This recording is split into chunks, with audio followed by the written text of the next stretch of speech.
Hello, welcome to my channel. I am the Recipe Rater, where I rate other people's recipes to let you know if they're any good or not. So my wife wants me to do this breakfast casserole that is meant for Christmas time, but I didn't know that you had to do casseroles on Christmas for breakfast. But anyway, I'll have to see if this is any good. Basically, it's going to be with hash browns and green pepper, country gravy, sausage, eggs, bacon, cheese, although I don't have the cheese in the shot right now, but basically we're going to combine all these things together into one, hopefully yummy casserole. Let's get started.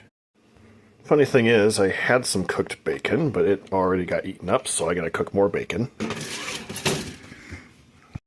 I am about to brown a package of maple breakfast sausage. This recipe, by the way, comes from a Facebook user by the name of Cooking in the Midwest. So yeah, cook the sausage, remove it, drain the fat. I'm going to put it on a paper plate so that it collects there. That way it's not as greasy. I guess he's also on YouTube, so check out his channel if you are curious more about his cheesy hash brown breakfast casserole. Alright. Gotta let that cool down and drain the rest of that grease out. And crumble it up, basically. Also, if you are cooking the bacon fresh like I am, save the bacon fat. It goes great with certain other meals.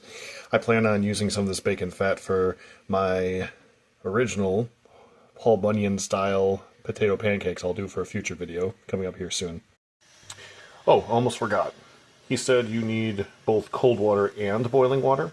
You do the cold water for the gravy packet first, then you do some boiling water. So I got my tea kettle right there going for when I need that boiling hot water. I got my glass pan. I did put a little bit of avocado oil in to lube it up just a little bit, because even though it's glass, there's still the possibility that the food might stick because you got a bunch of different ingredients. So you pretty much want a whole bag of one of these guys at the bottom. 12-ounce bacon. I took out maybe like 2 or 3 strips though, because the thing about bacon is bacon can be really good, but there is such a thing as too much bacon. Bacon can overpower a dish if it is in too much volume. So that's why I did most of the package. I didn't want to wait until it was fully dried, or cooled, I should say. But I did use a paper towel to wipe off some of that grease, along with what I have saved. Again, it said a whole package of sausage, but I'm beginning to question if I should actually do the whole package of sausage in here. Because, as you can see right here, it's got a pretty good volume already, and that's like half the plate worth that I put on there. So, you know, you have to do your own guesstimation and measuring, but I don't think you need the whole package of each one. I think that's a bit excessive, so just keep that in mind if you decide to cook this yourselves. 2 cups of water. He says in his initial prep, half a cup of it is going to be cold water. And then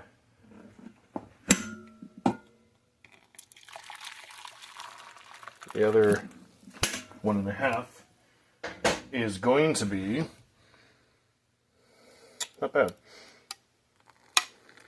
boiling hot water.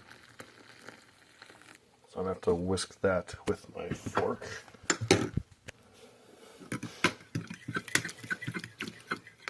Without spilling.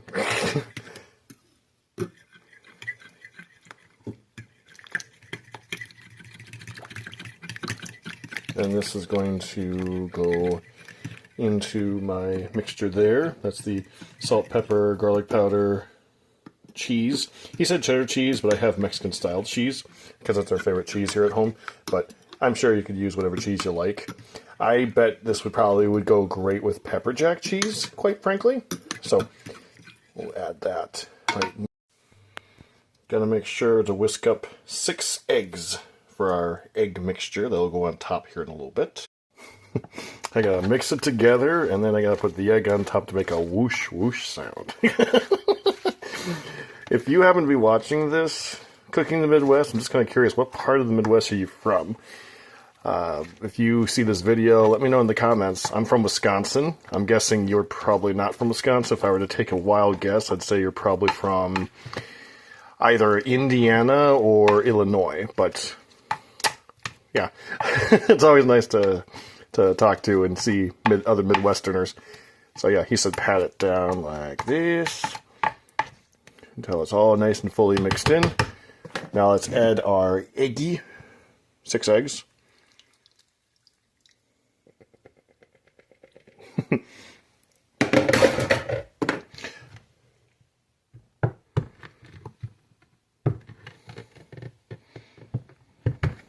Switch hands.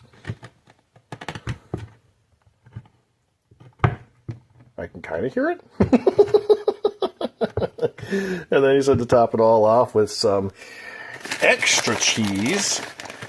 I'm going to like this. I think my son's going to hate this, though. So I might make him with the leftover bacon and sausage. And since it does not actually come with green pepper, like I thought initially, he can have that as a part of an omelet later. Because I just have this feeling he's not going to like this. Because he's just not a casserole kind of guy. It's not that this recipe is going to suck or anything. Because I think this is going to turn out pretty well. I got some serious hope and potential for this thing. I'm going to plop it in the oven, and we'll see through the miracle of time how this looks. All right. Here is the finished product. This is the cheesy breakfast casserole from Cooking in the Midwest. I'm going to use my spoon. This is something I don't think my son's going to enjoy very much because he's not really a casserole kind of guy, but I like the texture. Doesn't look dry. Looks like it's got a lot going in there. Let's take a bite.